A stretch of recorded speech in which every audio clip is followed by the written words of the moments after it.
ভারতের নৌবাহিনীর সাবেক ৮ কর্মকর্তাকে মুক্তি দিল কাতার। আজ আপনাদের জানাবো ট্রাভেল এক্সপ্লেইন আই চ্যানেলের ভিডিওতে সকল তথ্য। সন্দেহভাজন গুপ্তচর বৃত্তির দায়ে কাতারে মৃত্যুদণ্ড পেয়েছিল ভারতের নৌবাহিনীর সাবেক ৮ কর্মকর্তা।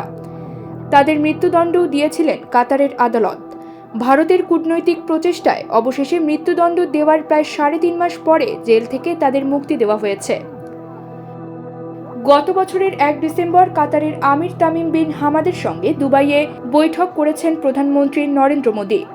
আর সেই বৈঠকেই প্রশস্ত হয়েছিল ৮ প্রাক্তন ভারতীয় নৌসেনা কর্তার মুক্তির পথ। অবশেষে কাতার মুক্তি দিল তাদের ৮ জনের মধ্যে ৭ জন সোমবার ঘরে ফিরেছেন। তাদের দাবি, প্রধানমন্ত্রী মোদীর হস্তক্ষেপ ছাড়া এটা সম্ভব ছিল না। এটা মূলত ভারতের জন্য বড়সড় কূটনৈতিক জয়।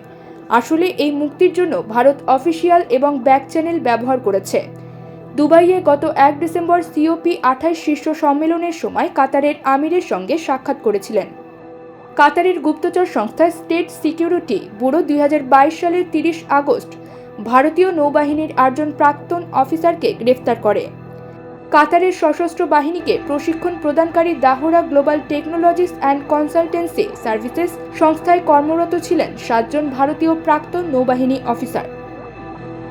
কাতারের তরফে সরকারিভাবে এই গ্রেফতারি নিয়ে কিছু জানানো না হলেও এই ৮ জন অফিসারের বিরুদ্ধে গুপ্তচর বৃত্তির অভিযোগ দায়ের করা হয়। কাতারের উন্নত সাবমেরিনগুলির বিষয়ে তারা ইসরায়েলকে তথ্য পাচার করেন বলে অভিযোগ করে কাতার সরকার। পরে গুপ্তচর বৃত্তির অভিযোগ উঠলে ২০২২ সালে গ্রেপ্তার করে তাদের কারাগারে পাঠানো হয়। তখন থেকে তাদের মুক্তির জন্য কাজ করে আসছিল দিল্লি। ২০২২ সালের মার্চে তাদের বিচার শুরু হয়। জামিনের আবেদনও বেশ কয়েকবার বাতিল করে তাদের আটকাদেশ বাড়ানো হয়। পরে court of first instance of Qatar তাদের মৃত্যুদণ্ড দেয়। গত বছর ২০২৩ সালের ২৬শে অক্টোবর ধৃত ৮ জন ভারতীয়কে মৃত্যুদণ্ডের নির্দেশ দেয় কাতারের আদালত। কাতার আদালতের এই নির্দেশ জানার পরই দিল্লিতে কেন্দ্রীয় প্রশাসন তৎপর হয়ে ওঠে। মৃত্যুদণ্ডের স্থগিতাদেশের জন্য অভিযুক্তদের পরিবার ভারত সরকারের কাছে আবেদন জানায়। এরপর কাতারের প্রশাসনের সঙ্গে কথা বলে ভারতের কেন্দ্র সরকার। সেই আবেদনের ভিত্তিতেই অভিযুক্তদের মৃত্যুদণ্ডের সাজা কমিয়ে কারাদণ্ডের নির্দেশ দেয় কাতার আদালত। এরপর জানা যায়, প্রাক্তন নৌবাহিনী অফিসারদের কারাদণ্ডের সাজা মওকুফ করা হয়েছে। মুক্তি পেয়েছেন তারা। ভারতের পররাষ্ট্র মন্ত্রণালয় এক বিবৃতিতে বলছে, কাতারের সিদ্ধান্তকে আমরা সাধুবাদ জানাই। দেশে ফিরে নৌবাহিনীর মুখে তাই প্রধানমন্ত্রীর স্তুতি। ভারত মাতা কি জয় ধ্বনির সঙ্গে রাজধানীতে পা দিয়েছেন তারা। প্রধানমন্ত্রীকে ধন্যবাদ জানাচ্ছেন সবাই।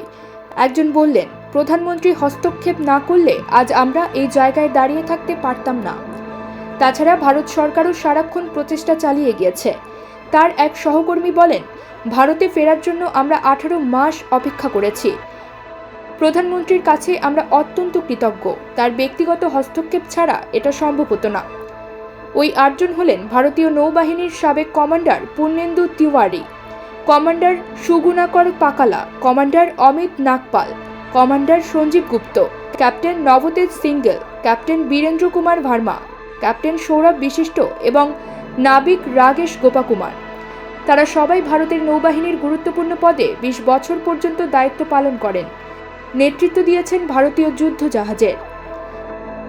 দর্শক, আজকের মতো এখানেই শেষ করছি। দেখা হবে পরবর্তী কোনো ভিডিওতে। আর ভিডিওটি ভালো লাগলে চ্যানেলটি সাবস্ক্রাইব করে আমাদের পাশেই থাকুন। কোনো মতামত থাকলে কমেন্ট বক্সে শেয়ার করুন। আল্লাহ হাফেজ।